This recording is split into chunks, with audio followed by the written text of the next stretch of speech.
1963, j'ai cité I have a dream. En français, je fais un rêve. Au moment où le monde est confronté à plusieurs défis, la jeunesse africaine doit incarner les vertus de Martin Luther King, essentiellement tournées vers la paix et l'estime de soi.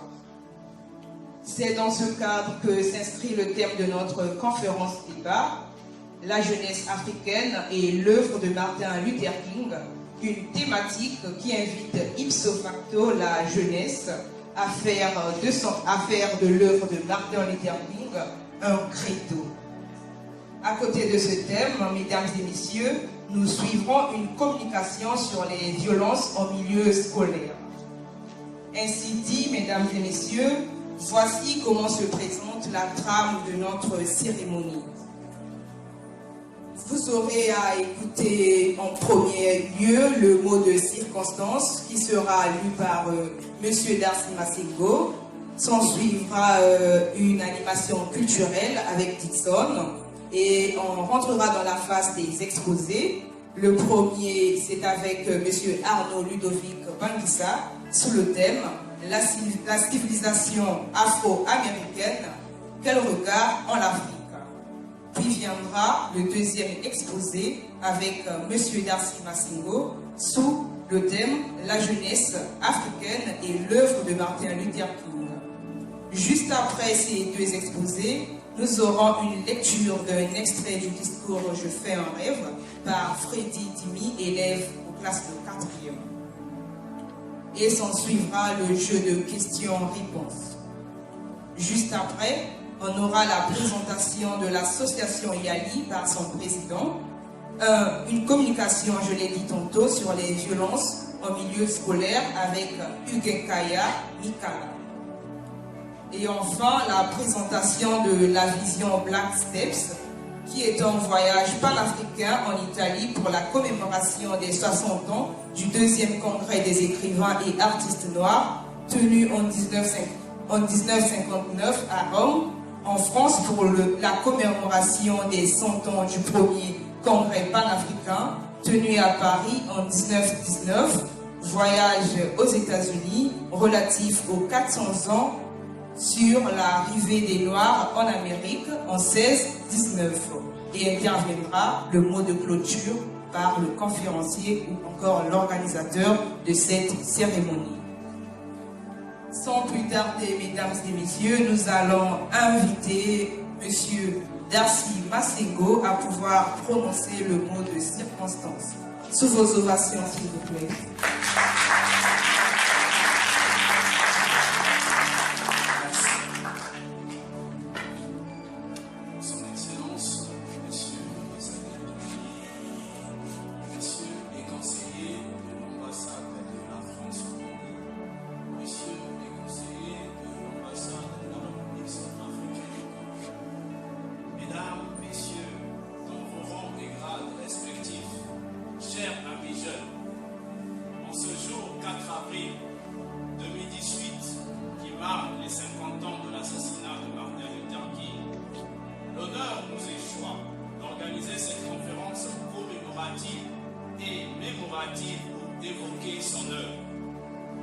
Martin Luther King Jr. disait « Nous sommes descendants d'Africains.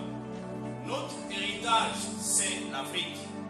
Nous ne devons jamais rompre ce lien. Les Africains non plus. » Fin de citation. Cet espace du donner et de recevoir nous permet de ressasser l'histoire du peuple noir en général et celle de l'Afrique en particulier, autour de l'œuvre du jeune pasteur Martin Luther King Jr. La population de l'Afrique est majoritairement jeune. C'est un atout. C'est une chance, mais c'est aussi un grand défi. Les chiffres éloquents font plutôt froid au dos dans l'instant. La population africaine, en effet, va passer de 1 milliard 6,2 de personnes entre 2010 et 2030 pour atteindre 19% de la population mondiale à cet horizon. En Afrique de l'Ouest, comme en Afrique centrale, les moins de 25 ans représentent déjà 64% de la population. Une classe d'âge frappée par un chômage moyen de 60%. Le fait est bien connu. Ces jeunes sont confrontés à des problèmes d'accès à l'éducation, l'emploi et les soins de santé, ce qui pousse certains à se radicaliser. La jeunesse africaine est l'avenir du continent africain. Et pour cela, elle a nécessairement besoin d'être guidée dans tous les aspects de la vie. Bien que dans son sein sortira également des guides, une personne sans guide est une personne perdue. L'œuvre de Martin Luther King constitue a priori une boussole pour permettre à la jeunesse de s'engager sur les questions de paix, de justice, de la non-violence et du vivre ensemble, pour le développement tous azimuts de l'Afrique. Dans son livre Appel à la jeunesse africaine, le professeur Théophile Obenga disait, je cite, « Le futur de l'Afrique est panafricain ». Fin de citation. Son Excellence, Monsieur l'ambassadeur du Mali, Messieurs les représentants de l'ambassade de la France et de la Centrafrique, Mesdames et Messieurs, chers amis jeunes, la jeunesse est l'épicentre du développement et emportée par tout vent de doctrine. Les idées hitlériennes et machiavéliques. Hier, le département du Koul au Congo était plongé dans un conflit armé, mais une issue pacifique a été trouvée. C'est ici l'occasion de saluer et de soutenir les accords du 23 décembre qui ont mis fin aux hostilités.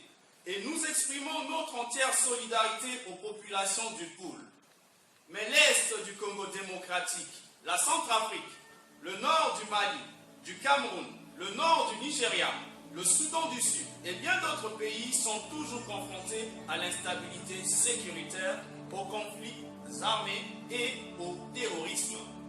Martin Luther King, un activiste opposé à la guerre, est un homme qui défia l'ordre économique. Il appelait le racisme, la guerre et la pauvreté les trois gros mots de son temps.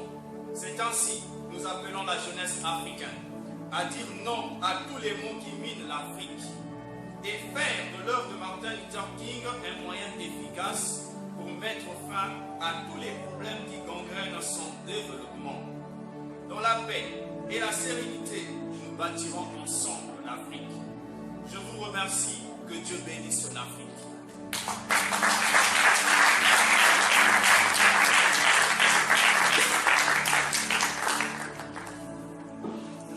La jeunesse africaine est appelée à prendre conscience. C'est ainsi que j'appelle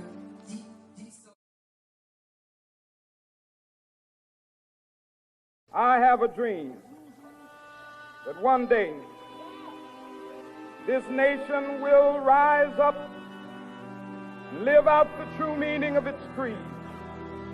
We hold these truths to be self-evident, that all men are created equal.